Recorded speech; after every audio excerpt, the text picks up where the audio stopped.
Whoa, and that light is still on. Hello, welcome to my next part of the Manchester United diary of the season. But I was going to talk to you about Galatasaray, but I think this video is going to mostly be about Di Matteo, because it came out today he's been sacked as Chelsea manager, and I'd like to get your thoughts on that. But before we talk about that, I will say about the Galatasaray game there's not too much to say about it. But as I said last night, I did feel the game went exactly as I thought. Actually, I thought we played better than I thought we did. We would. I thought we wouldn't play as good as that.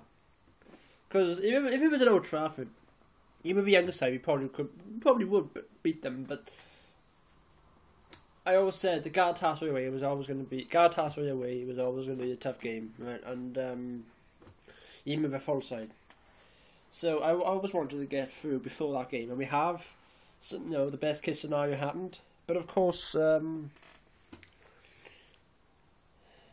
we still didn't quite. Sorry, I'm on, but no. Yeah, we played okay. We put a young side out.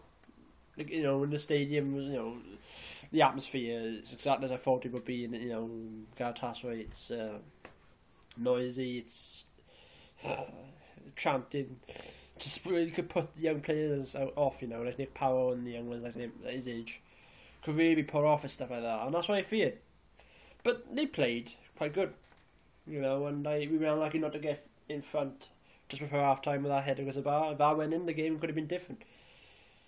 But of course, it was end-to-end stuff. Galatasaray had most of the ball, as expected, and they had chances. We weren't too strong defensively. I thought Phil Jones had a good night. It's a big game to come back to, actually. It was a tiring game. We'll get him fitness levels up, Babel. I don't think he's going to rush back into the Premier League yet, but it certainly was a fantastic game for him to come back into. But, we still give away sloppy chances, though, and the goal itself, in the second half, the header, I thought it could have been cleared. If it was someone taller than Raphael, it would have been cleared. I think we need to get someone taller than Raphael in that post, because he's in that post in every game, not just that game, and we have conceded a couple of headers this year, and I do feel that someone taller than him could clear that ball. But at the end of the day, we had other chances. The Fernandes had the chance towards the end, but a draw would have been a good result. A loss only 1-0 with the way we performed. I sort of accepted it, and I thought that we didn't play bad with the youngs. I think Ferguson, as he has said in an interview, can't take too much away from him. He's not too disheartened. And obviously we've got Closure home in 2 weeks, and I do feel that he could have played the same side, and I feel we could beat Closure outside at home. At home, yeah. I hope we do. But anyways, obviously elsewhere, Britain last night, we were in so many good results with Chelsea and Celtic, and I do feel the Celtic, I'm disappointed with Celtic they didn't get at least a draw, because now we all go down to the last game, and I think if Barcelona beat Benfica, all Celtic got to do is draw. That's all. But I think Barcelona will beat Benfica even with a small side. It's a new camp as well. But you never know, do you? You never really know how Benfica play, because if they win, then they've done it, no matter what Celtic do. So they might really, it depends what side Barcelona put out. Even the Barcelona second side is still a good side, decent side. So I think Benfica, I don't know. I will think Barcelona will be Benfica, but the thing is Celtic lose to Spartak Moscow. It doesn't matter what happens in that game. So I really hope that they go through, because I always say Celtic are a rubbish side, but I take the piss out of them. But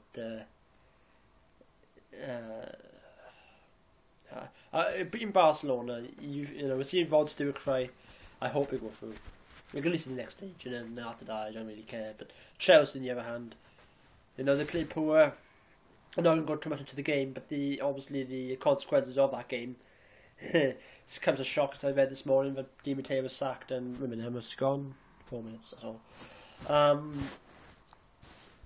Di Matteo being sacked, it's come as a bit of a shock. If you really think about it, he was only given a 1-year contract, because last year he was never meant to be the replacement. And the only reason they didn't replace him after Boas was sacked, they didn't replace Villas Boas as a manager, was because the news came out that Guardiola was going to leave Barcelona. There was no, Guardiola didn't say he was going to take a sabbatical away for a year. He didn't say that until after. So he was waiting for Guardiola. But Guardiola then in May said, "Oh, I'm going to take a year off." All of a sudden, no crap. We haven't. There's no one else to replace it. Boas with. We've waited all the time with Di Matteo. We're going to have to. After especially also the Champions League win and the FA Cup win also swung a bit in Matteo's favour. So by winning the 2 major trophies and the fact that there was no other manager, Guardiola taking a year off, he thought, well, I don't want an uprising of fans. If I don't place Di Matteo in, I'll have fans having a go at us and whatever, everyone rising up against me saying, what am I doing? I'm mad, I'm insane for not, giving the man who won us the trophy of for so many years the job. But also, I wouldn't have anyone to replace him with anyway. Little did he know the Red Nap was going to get sacked later on in the year. But he thought, well, if I give Mateo the job for a year, give him a 1 year contract, no matter, he probably won't do fuck all anyway again. And if he doesn't win all trophies, which as he says every year, basically the job at Chelsea. If you win all trophies, you're fantastic. If you don't, you don't. And Guardiola then, by the end of next year, Guardiola will be ready. That's what he was. That was in his mind. That was his thinking. The 1 year contract to make it look like Mateo got the job, but really, he would just, he give the fans what they wanted, but also in the back of his mind, it was only going to be a year anyway. I don't think it's just a shock to me. It's early. It's very early. But then again, Boas went quite early as well. But yeah. When I read this morning, at first I was shocked, but then you think, well, he was always going to go. And I think the recent poor performance in the league and the Champions League, especially last night, and the chance on the brink of going out, speeded things up. And now it was all about who was going to be now. And the problem with Guardiola still, I'd be shocked to see Guardiola go to Chelsea at the moment. He's still on the year off. He's still not quite ready to come back. Mourinho won't go. It's going to be, there's always talk of Benitez. Harry Redknapp is in the frame now, I suppose, but Benitez is the favourite. Another shock contender, to be honest. I don't think Benitez is too much of a fancy manager to do well, but then again, you never know, But I don't really care about who's going to be managers. That's all I'm saying. The news is coming a bit of a shock, but it's something to talk about for the football world for now. And all the thoughts and opinions are all going to be different, but I do think there was always going to be happening, and people were shocked. Were shocked about the matter. Should really think again and think, well, and again, it was always going to happen. So yeah, that's the big news for today. Thank you very much, and but again, Galatasaray was disappointing first, but in the kind of disappointing, but also I wasn't too disheartened because of the performance of the youngsters, and we should have won.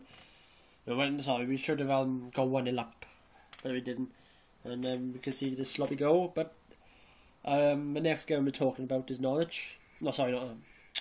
Is QPR on the weekend, and hopefully we get 3 points there. Thank you very much.